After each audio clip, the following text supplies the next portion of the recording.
Vibe Mundial FM. Para nós ciganos, a família é os nossos pilares, é a nossa fortaleza. Então, nós honramos o nome da nossa família, o nome dos nossos pais. É como se fosse uma bandeira que carregamos a vida toda. Nós preservamos as raízes do passado, dos nossos pais, dos nossos avós, dos nossos bisavós. E todo cigano tem uma medalha de ouro com as iniciais dos nomes dos seus familiares. E essa medalha é passada sempre, né, de pai para filho. E tem algumas coisas que são, assim, raízes, que são sagradas para nós. Então, eu vou falar um pouquinho sobre o meu pai hoje. O meu pai é um espanhol, era, né, um espanhol de sangue quente, gente, fervendo. Então, ele era muito bondoso. Era um cigano, assim, que honrava a sua palavra. Não precisava papéis para ele, a palavra dele era uma lei, né? Como se dizia antigamente. Um cigano muito bonito, que tocava, que cantava, que vendia, que comprava. E que, acima de tudo, gente, que amou demais a terra por onde pisou. Ele sempre dizia que a terra onde ele pisava, onde nós pisávamos, era sagrada. Então, a gente tinha que amar essa terra. E ele beijava a terra quando ele plantava, né? Havia um ritual de colheita sempre. Quando meu pai preparava a terra, ele pedia para todas as meninas virgens dançarem naquela terra. E cada uma plantava uma moedinha, para que aquela colheita fosse farta, para que todas as sementes brotassem, para que tivéssemos ali uma boa colheita. Então a gente dançava, ele cantava, não só ele, todos os ciganos ali tocavam violão, cantavam e a gente dançava na terra, para fertilizar aquela terra. Só mulheres, meninos não, apenas meninas, né? Então ele era um homem muito justo, que nos amava, nos amou muito durante uma vida inteira. E ele não gostava de injustiças, gente.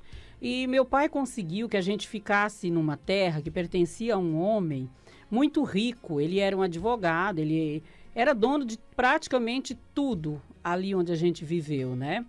Então, meu pai fez uma troca com ele. Meu pai furava poços, né? Porque não tinha água de rua como tem hoje. Ele furava poços para as pessoas e ajudava a construir as casas, né? Onde as pessoas iriam morar. E vendia as terras para aquele homem. Em troca disso, ele deixou que a nossa comunidade toda vivesse ali. Muitas famílias ciganas. Então, nós pudemos armar as nossas barracas e viver ali por muito tempo. E meu pai se tornou o maior amigo daquele homem. Aquele homem, o amor que eles tinham um pelo outro era verdadeiro e para eles não existia a diferença. Do meu pai ser um cigano e ele não ser. Ele era um grande advogado, esse homem. Então, a gente viveu ali por muitos anos, né? E meu pai vendeu uma terra para um casal, um homem, assim, muito mais velho, e se casou com uma menina. A menina tinha 16 anos de idade e ele já tinha uns 40 anos. Ele trouxe a menina de um outro estado para São Paulo. Então, o que acontecia? Eles passaram a viver ali próximos das nossas barracas. Então, o que acontecia? Meu pai viajava muito. Mas ele agredia, ele batia na menina. Então, a gente sempre ouvia o choro daquela menina, chorava baixinho, porque ele falava para ela que era para chorar baixo. Ele tratava a menina como se ela fosse um escravo, não vou nem dizer um animal, mas uma escrava dele, né? E naquela época, as pessoas que viam um casal brigando assim não se metiam, porque existia aquele lema que não podia se meter em briga de marido e mulher, não é? Mas o meu pai não pensava dessa maneira, não. Ele vendeu a terra para aquele homem, né? E aí a gente começou a contar para ele o que acontecia com aquela menina. E ele ficou revoltado. Ele disse assim, olha, eu vou esperar. Eu quero ver se isso vai acontecer na minha frente. E a gente já sabia. Meu pai era um homem que resolvia as coisas assim. As leis ciganas são diferentes, gente, das leis dos gadis, das pessoas que não são ciganas. E naquela época, mais ainda, né? Tinha que ter armas mesmo, tinha que ter facas, tinha que ter algumas coisas de proteção até para que as nossas tendas não fossem invadidas. Para quem está assistindo, o canivetinho dele era desse tamanho, assim, quase 1 metro. Era um facão, gente, não era um canivete. As pessoas tinham muito medo dele, porque ele era o líder da comunidade e ele tinha que ser bravo mesmo. Ele tinha que fazer valer a lei cigana ali. E principalmente tinha que proteger a todos nós, não é? Mas um dia, voltando de uma viagem, ele ficou de propósito. Ele chamou mais uns 4 ciganos ali e ficou de propósito lá no caminho esperando para ver o que ia acontecer. No primeiro dia não aconteceu nada, nem no segundo, mas no terceiro dia ele pensou que meu pai já tinha viajado, então ele passou por ali batendo na menina, como ele sempre fazia, jogou a menina no chão, estava chovendo, eu tinha 8 anos de idade, eu e minhas irmãs, a gente assistiu aquilo tudo. Então ele se aproximou junto com mais 5 ciganos e simplesmente com aquele jeito gentil que ele tinha, que o Henrique conhece perfeitamente, com uma das mãos ele segurou os cabelos do homem e com a outra a faca no pescoço dele. E disse assim para ele: você vai ouvir tudo que eu falar. Você vai prestar atenção em tudo. E eu vou ver se eu poupo a tua vida, se eu corto a tua língua ou se eu faço alguma outra coisa que é o que você está merecendo. E o homem ficou com tanto medo que ele fez xixi na calça ali, gente. E nós ficamos ali tudo olhando para ver. E aí ele pediu para que os outros ciganos levantassem a menina do chão, uma menina magrinha, e perguntou a ela como ela se chamava. Ela disse que se chamava Maria das Graças, falou bem baixinho. Ele disse: diga teu nome alto para eu ouvir. Em espanhol, aquele espanhol rasgado. E a menina falou o nome dela, alto. Então ele disse assim: Maria das Graças, tu queres morar na minha casa, quer fazer parte da minha família, quer viver com a gente? Eu te garanto uma vida de respeito, de amor. Ninguém tocará num fio de cabelo teu, se assim você desejar.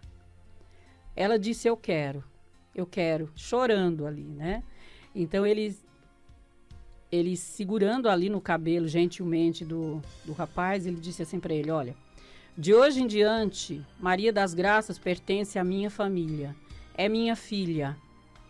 Agora, tu nunca mais vai cruzar o caminho dela, nunca mais vai tocar num fio de cabelo dela. E se você encontrar ela aqui pelo caminho, segue por outro caminho, porque senão eu vou te encontrar. E dessa vez, eu corto o teu pescoço. Tá entendido? Ele disse, fala mais alto que eu não ouvi ainda. Ele disse que sim. Ele falou: eu te dou um conselho de amigo, bateu nas costas dele. Um tapão que ele voou lá do outro lado. Olha, vai embora daqui. É a melhor coisa que você faz. Antes que você desapareça e ninguém mais te encontre. Nem o teu rastro será encontrado. Ele foi embora e meu pai levou a menina para nossa tenda, né? Pediu para que dessem um banho nela, como sempre, né? A gente foi pegar a água, porque não tinha água lá. Como todo cigano faz, pega a água dos outros, né? Deu um banho naquela menina e ele levou ela e disse para minha mãe, né, que cuidasse dela como se fosse uma de nós, que protegesse e que ela passaria a ser nossa. E, gente, essa menina viveu com a gente por uns 10 anos. Fomos muito felizes, ela era uma menina, ainda não sei como é que os pais entregaram para aquele homem, né? E ela brincava de boneca ainda, né, com a gente, brincava de pega-pega, era uma criança mesmo ainda. Vivemos ali por 10 anos, ela amava a nossa família, beijava a mão do nosso pai todas as vezes que ele voltava de viagem, pedia a bênção, agradecia. E depois de 10 anos, sim, ela conseguiu um bom casamento com um homem que meu pai foi ver se servia para ela, porque era ele que escolhia os casamentos, né? Então ele disse: olha, ele é um bom homem, pode casar com ele e viver, seguir tua vida, ser feliz. Vibe Mundial 95 FM.